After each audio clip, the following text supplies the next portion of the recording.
8 months pregnant and, I have a car right there. Why would I carjack anyone? Hey, listen here, man. I'm about to show y'all a video about a girl named Porcha Woodruff, how she was arrested for facial recognition that wasn't even her. They came to her house, locked her up.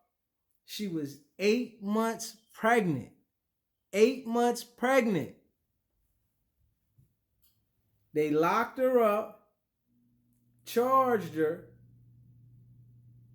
and then dropped the charges. Now she's suing. But the video I'm about to show you, she gonna speak herself and tell you how she was charged for carjacking from a facial recognition, and it wasn't even her.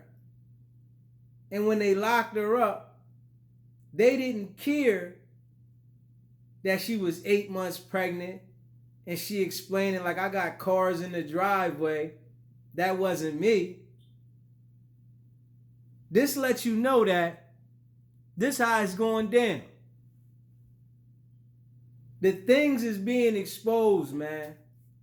And I think she was the sixth person that this happened to. And she's suing. She ain't holding back. She's suing.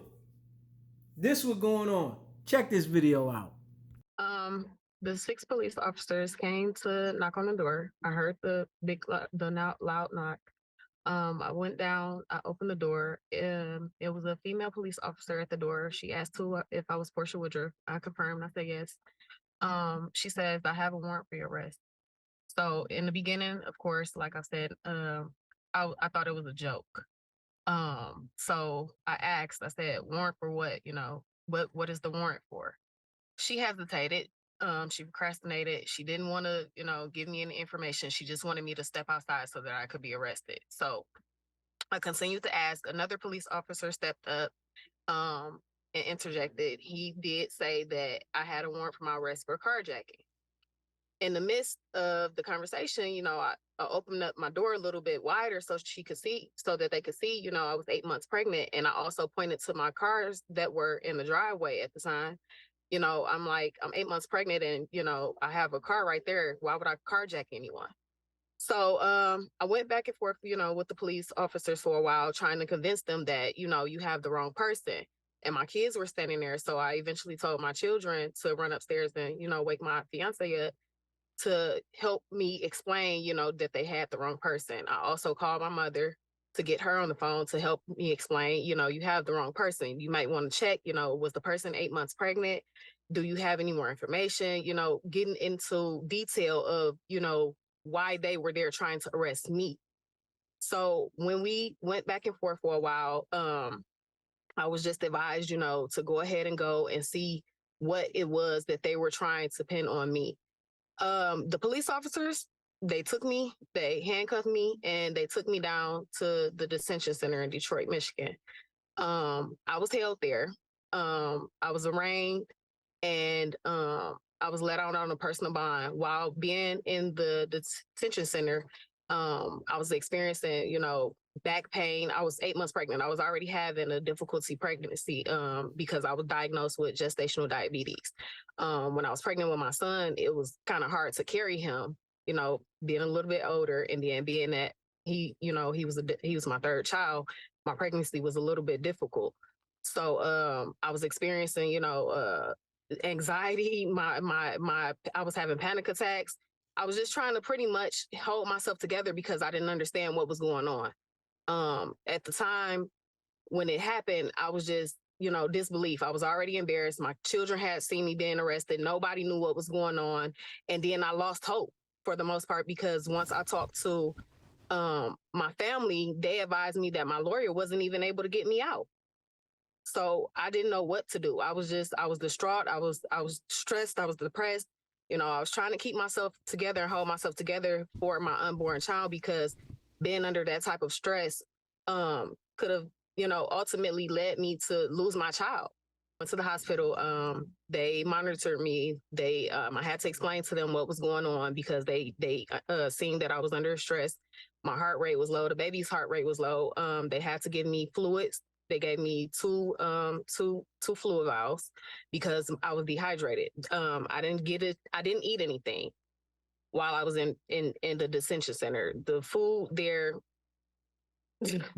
I want to give it to my dog, but I drunk a concentrated lemonade to try to hold me over. Like I said, it was more so about my unborn child at the time that I was trying to focus on, even though everything else was going on, because I felt like I had, no control over what was going on because I was feeling helpless. And no one was listening to me. No one would listen to me. No one would take what I was saying seriously. It was as if I was already a suspect. It's sad to say that nobody understands this situation unless you're in this situation. But let's continue. So with that being said, that was a traumatizing experience. It still is. My kids are afraid. I'm afraid. The police get beside me or behind me, I go in a panic mode instantly. My children go in a panic mode instantly. My kids thought I would have been shot. They seen police officers on my doorstep, you know, guns on their hips. They're saying I'm in the carjacking, and that's armed robbery and carjacking. That's a serious crime. We're suing Detroit because we believe that facial recognition technology is an investigative tool, and you must use that tool properly. If you don't use the tool properly, someone will get hurt, and that's what happened with Miss Woodruff. When Miss Woodruff was arrested, prior to her being arraigned, the officer who viewed the video footage of the real suspect actually had an interview with Miss Woodruff 2 hours before her arraignment. They had a conversation.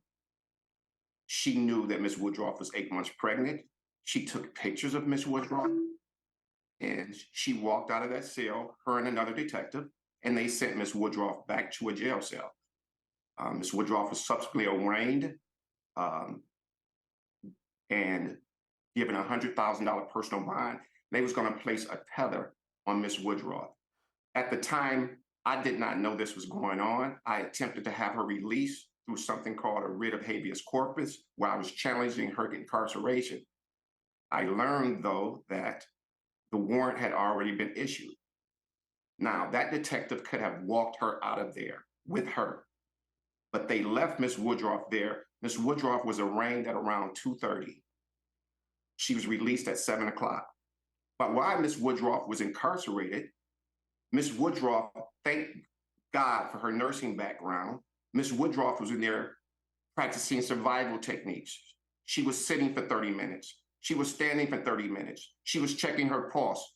She knew she was losing it. Now, when the detective came to Miss Woodruff